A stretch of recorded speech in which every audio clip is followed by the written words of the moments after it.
Junior NTR political ఎంట్రీపై గత కొంతకాలంగా ప్రచారం జరుగుతోంది. రా ఎన్టీఆర్ పేరుతో జూలై 18న ఈ నెల 18న ఒక కార్యక్రమాన్ని కూడా చేపట్టబోతూ ఉన్నారు. దీని వెనుక ఎన్టీఆర్ఏ ఉన్నారు అని చెప్పి ఎన్టీఆర్ ఆ ప్రోగ్రాంలో తన పొలిటికల్ ఎంట్రీపై ఒక క్లారిటీ ఇస్తారనే ప్రచారం పెద్ద ఎత్తున జరిగింది. ఈ ప్రచారాలపై జూనియర్ ఎన్టీఆర్ కార్యాలయం కూడా స్పందించింది. ఈ రా ఎన్టీఆర్ ప్రోగ్రాంతో మాకు సంబంధం లేదు అని చెప్పి జూనియర్ ఎన్టీఆర్ కార్యాలయం ఒక క్లారిటీ ఇచ్చిన పరిస్థితి. సార్, 2009 ఎన్నికల్లో తెలుగుదేశం పార్టీకి మద్దతు ఇచ్చారు, ప్రచారం కూడా చేశారు. ఆ తర్వాత కాస్త ఇనాక్టివ్ అయిన పరిస్థితి. రీసెంట్గా అమిత్ షాతో కూడా భేటీ అయినప్పుడు భారతీయ జనతా పార్టీలోకి జూనియర్ ఎన్టీఆర్ వెడుతూ ఉన్నారనే ప్రచారం కూడా పెద్ద ఎత్తున జరిగింది. ఆ తర్వాత అంతా కామప్ అయిపోయిన పరిస్థితి. ఇప్పుడేమో మళ్ళీ పొలిటికల్ ఎంట్రీ అంటూ ఉన్నారు. సార్, మీ కామెంట్. సౌత్ ఇండియాలో సినిమా ప్రఖ్యాత సినిమా నటులు పాలిటిక్స్లో వస్తారు అని ఎవరు ఏమీ చెప్పకపోయినా స్పెక్యులేషన్ ఉంటుంది. ఎందుకంటే south India as an history, అలా ఆంధ్రప్రదేశ్ యాజ్ అన్ హిస్టరీ. అందువల్ల నిన్న మన దాకా అల్లు అర్జున్ పొలిటికల్ ఎంట్రీ గురించి కూడా చర్చ జరిగింది. సమ్ డిస్కషన్ అయిందని, ఆయన ప్రశాంత్ కిషోర్ కలిశారని, దానిపైన చాలా చర్చ నడిచింది. ఇప్పుడు అప్పటి నుంచి ఈవెన్ రెండు సైమల్టేనియస్గా నడుస్తున్నాయి. సో ఇప్పుడు జూనియర్ ఎన్టీఆర్ పొలిటికల్ ఎంట్రీ అని, దీనికి కారణం ఏంటి అంటే, ఒకటి సౌత్ ఇండియాలో రాజకీయ నాయకులకు, సినిమా నటులకు, సెలబ్రిటీస్కు ఉన్నటువంటి సంబంధం. ఎందుకంటే ఒక్కరు కాదు, ఇద్దరు కాదు కదా. ఇప్పుడు ఎన్టీ రామారావు, చిరంజీవి, పవన్ కళ్యాణ్ ముగ్గురు, విజయ్ 4, 5 కమల్ హాసన్, 6 ఎన్జి రామచంద్రన్, 7 జయలలిత, 8 కరుణానిధి, 9 విజయకాంత్, 10 రజనీకాంత్. రజనీకాంత్లో ప్రయత్నం చేసి పేడయ్యారు కదా. ఇది 10 మంది అగ్రనాయకులు. ఇక మిగతా వాళ్ళ సినిమాల్లో ఉన్న వాళ్ళు మీకు చాలామంది ఉన్నారు కదా. సినిమా రంగంతో సంబంధం ఉన్న వాళ్ళు మోహన్ బాబు, మురళీమోహన్, అందరూ రాజకీయాలతో సంబంధం ఉన్న వాళ్ళే కదా. సో అందువల్ల మీకు అసలు ఒక పార్టీ పెట్టి అగ్రనాయకత్వ స్థాయిలో ఉన్న వాళ్ళే 10 మంది వెళ్ళారు ఇప్పటికి మనకు వెంటనే తీస్తే. సో అందువల్ల ఇంత చరిత్ర ఉన్న చోట స్పెక్యులేషన్ రాకుండా ఉంటుందా? అందులో మీరు ఇద్దరు ప్రఖ్యాత నటులు, మీరు జూనియర్ ఎన్టీఆర్ అయినా అల్లు అర్జున్ అయినా ప్రఖ్యాత నటులు. అందులో జూనియర్ ఎన్టీఆర్ నందమూరి కుటుంబము, అల్లు అర్జున్ మెగా ఫ్యామిలీ. ఇక మీకు ఇంకేమున్న స్పెక్యులేషన్లకు పండుగ చేసుకోవడానికి. సో అందువల్ల ఇది మొదటి ఫ్యాక్టర్. రెండో ఫ్యాక్టర్, జూనియర్ ఎన్టీఆర్ మీరే చెప్పిన 2009లో భారీ ఎత్తున టీడీపీకి ప్రచారంలో పాల్గొన్నారు. సో టీడీపీకి ప్రచారంలో పాల్గొన్న తర్వాత కంటిన్యూటీ కనుక ఉంటే ఈ స్పెక్యులేషన్ రాదు. మీకు 2009 ఎన్నికల తర్వాత మీకు జూనియర్ ఎన్టీఆర్ టీడీపీ ఎన్నికల ప్రచారంలో కానీ, టీడీపీ రాజకీయ కార్యకలాపాల్లో కానీ ఎక్కడా కనిపించలేదు నాకు తెలిసినంత వరకు కదా. మీకు అఫ్కోర్స్ మీకు నందమూరి కుటుంబము అంటే టీడీపీ, ఈ రెండు విడదీయరాని అంశాలు. నందమూరి కుటుంబం వేరు, తెలుగుదేశం వేరు కాదు, రెండు విడదీయరాని. అఫ్కోర్స్ నందమూరి కుటుంబం నుంచి పురంధేశ్వరి బీజేపీలో ఉండొచ్చు, బట్ ఈ ఫ్యాక్టర్స్ ఉన్న ఒక రకంగా తెలుగుదేశం అంటేనే నందమూరి ఆస్తిగా భావిస్తారు. సో అందువల్ల నందమూరి కుటుంబం నుంచి మీకు ఒక ప్రఖ్యాత సినీ నటుడు తెలుగుదేశానికి అండగా లేడు, తెలుగుదేశానికి వ్యతిరేకంగా ఉన్నాడు నేను అని అనుకునేవారు కూడా ఉన్నారు. అది నిజం. అది ఇంతవరకు జూనియర్ ఎన్టీఆర్ ఎక్కడా అదేం ప్రదర్శించలేదు. కానీ తెలుగుదేశంలో క్రియాశీలకంగా లేడు. పార్టీలో ఉన్నారో లేదో మనకు తెలియదు.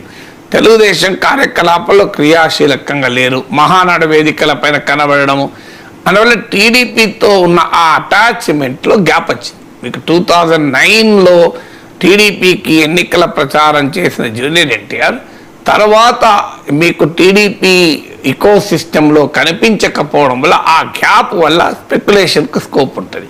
నిజంగానే జూనియర్ ఎన్టీఆర్ తెలుగుదేశంలో క్రియాశీలకంగా ఉంటే ఈ చర్చ రాదు కదా. ఇప్పుడు బాలకృష్ణ పార్టీ పెడతారా అని చర్చ ఎప్పుడైనా వచ్చిందా మీకు? ఆ డిస్కషన్ కూడా రాదు. మీకు నాగబాబు పార్టీ పెడతారా అని చర్చ వచ్చిందా? రాదు కదా. సో అందువల్ల ఆ గ్యాప్ ఎప్పుడైతే ఉంటే అప్పుడు చర్చ వస్తుంది, గ్యాప్ లేకపోతే చర్చ రాదు. మీకు ఇక మూడో ఫ్యాక్టర్ ఏంటి అంటే, అడపాదడపా జూనియర్ ఎన్టీఆర్ అభిమానులు తెలుగుదేశం శ్రేణులు.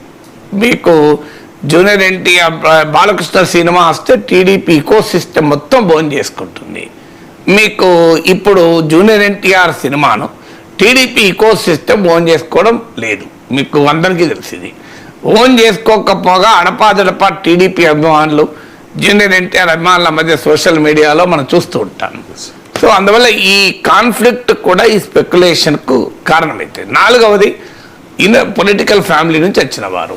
సో జూనియర్ ఎన్టీఆర్ ఫ్యామిలీలో అంతా పొలిటీషియన్లే కదా, ఒక్కరు కాదు ఇద్దరు కదా, రామారావు, చంద్రబాబు నాయుడు, బాలకృష్ణ, పురంధేశ్వరి, సో మీకు హరికృష్ణ, రాజకీయాలకు సంబంధం లేని ఫ్యామిలీ నటుడు అనుకోండి, మీకు ఈ స్పెక్యులేషన్ రాదు. మీరు ఇప్పుడు విజయ్ దేవరకొండ సినిమా పార్టీ పెడతారా అని ఎక్కడ చర్చ వస్తలేదు కదా. మీకు ఎందుకు వస్తలేదు అంటే సమస్య కాదు. రాజమౌళి పార్టీ పెడతారా, ప్రభాస్ పార్టీ పెడతారా, ప్రభాస్ కూడా రాజకీయ ఫ్యామిలీ నేపథ్యాలు ఉన్నా కూడా మీకు ఇతనికి ఎందుకు వస్తుంది అంటే బికాజ్ రామ్ చరణ్ పార్టీ పెడతారని రాదు, ఎందుకంటే గ్యాప్ లేదు కనుక. సో గ్యాప్ లేకపోతే పార్టీ పెడతారన్న చర్చ రాదు. రామ్ చరణ్ కూడా మరి ఈక్వల్లీ గ్రేట్ యాక్టర్ కదా, ఎందుకు రావడం లేదంటే మీకు అక్కడ లేదు. మీరు నాగార్జున పార్టీ పెడతారా, నాగ చైతన్య పార్టీ పెడతారా అని ఎక్కడ చర్చలు వచ్చినాయి మీకు. మరి వాళ్ళు ప్రఖ్యాత నట్లే కదా, ప్రముఖ నటులు, పోలికలు అవసరం లేదు మన పాపులారిటీలో. కానీ మరి వాళ్ళు ఎవరి విషయంలో రాకుండా మనకు అల్లు అర్జున్ విషయంలో వస్తుంది, జూనియర్ ఎన్టీఆర్ విషయంలో వస్తుంది అంటే కారణం ఏంటి? గ్యాప్తో పాటు కాన్ఫ్లిక్ట్. మీరు అల్లు అర్జున్ విషయంలో కూడా మీరు ఆ గ్యాప్ కాస్త కనిపించింది, కాన్ఫ్లిక్ట్ కూడా కనిపించింది. మీరు 2024 ఎలక్షన్లో ఆయన ఒక వైఎస్ఆర్ కాంగ్రెస్ పార్టీ అభ్యర్థికి ఫ్రెండ్షిప్, వ్యక్తిగత స్నేహంతో ప్రచారానికి వెళ్ళింది, పెద్ద వివాదం కూడా అయింది, తీవ్రమైన విమర్శలు కూడా ఆయన మీద వచ్చాయి. దానికైనా గట్టిగానే సమాధానం చెప్పారు కూడా. సో అందువల్ల ఇక్కడ కూడా ఏంటంటే జూనియర్ ఎన్టీఆర్ అభిమానులు, టీడీపీ అభిమానుల మధ్య ఉన్న ఆ కాన్ఫ్లిక్ట్ నాలుగో కారణం. ఐదో కారణం ఏంటంటే అల్లు అర్జున్ వచ్చిన ఆ పార్టీలోకి జూనియర్ ఎన్టీఆర్ పార్టీ పెట్టినా, అల్లు అర్జున్ పార్టీ పెట్టినా కొంతమంది లాభం, కొంతమంది నష్టం. సో లాభ నష్టాల మధ్య బేరీజులు ఉన్నప్పుడు రావాలని కోరుకునే వాళ్ళు ఉంటారు, వద్దని కోరుకునే వాళ్ళు ఉంటారు.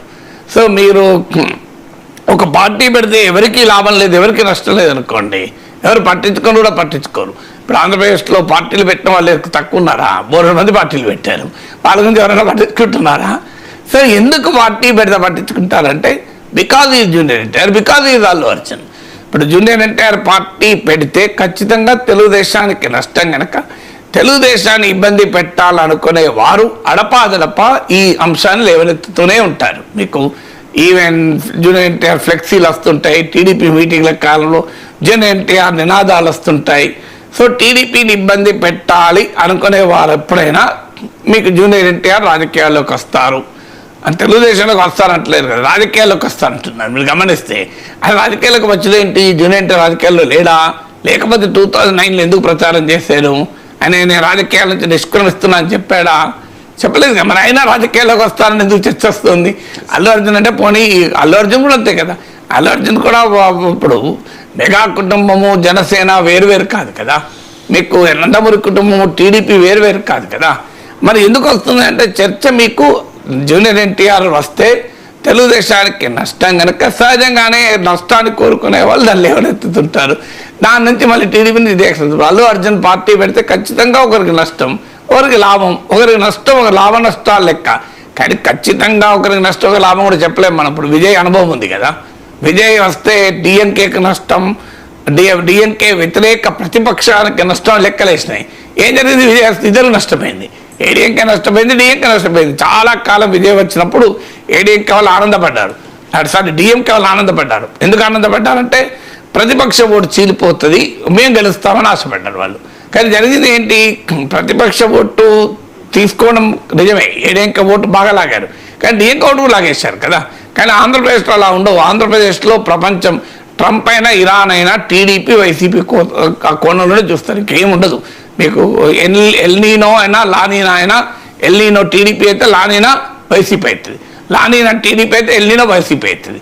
సో ఎల్నీనా, లానీనా అయినా, క్లైమేట్ ఫినామినా అయినా, ట్రంప్ ఇరాన్ అయినా, మీరు ఒక టీడీపీ వాళ్ళు ట్రంప్కి సపోర్ట్ చేస్తే వైసీపీ వాళ్ళు ఇరాన్కి సపోర్ట్ చేస్తారు, టీడీపీ వాళ్ళు ఇరాన్కి సపోర్ట్ చేస్తే వైసీపీ వాళ్ళు ట్రంప్కి సపోర్ట్ చేస్తారు. సో అందువల్ల ఇక్కడ మీరు జూనియర్ ఎన్టీఆర్ అయినా, అల్లు అర్జున్ అయినా రేపు ఫలానా పార్టీకే నష్టమని ఎవరూ చెప్పలేము, ఎందుకంటే విజయ అనుభవం తర్వాత అసలే చెప్పలేము.